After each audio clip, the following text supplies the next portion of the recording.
સુરત મૈદરપુરા વિસ્તારમાં દર વર્ષની જેમ આ વર્ષે ભી ઘોડિયા બાવા મંદિરથી રથયાત્રા નીકળી સમગ્ર વિસ્તારમાં ફરી હતી। આ રથયાત્રા છેલ્લા 50 વર્ષથી વધુ સમયથી નીકળતી આવી છે।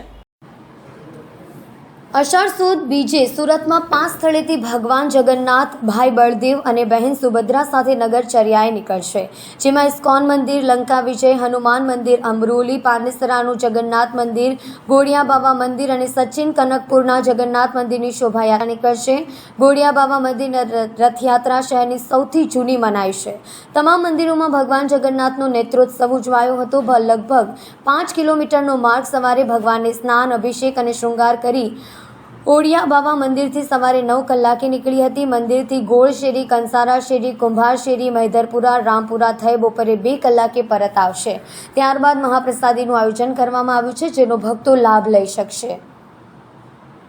जगन्नाथ बलभद्र सुभद्रा की जो रथ यात्रा है, हम मुंबई से आए हैं और गुजरात में सूरत में जो प्रोग्राम हो रहा है वो बहुत अच्छे हैं और पुलिस बंदोबस्त भी है, लोगों का सहकार्य भी है और बहुत बहुत शुक्रिया। दर वर्ष भांति आ वर्षे પણ રંગે ચંગે રથયાત્રાનું આયોજન કરવામાં આવ્યું છે। તે રથયાત્રા અમારે મંદિરમાંથી 600 વર્ષ જૂના છે। 600 વર્ષથી નીકળતા હતા પણ આપણા મંદિરના ચોગાનમાં 1992થી ભગવાનની પ્રેરણાથી એ બહાર નીકળ્યા છે।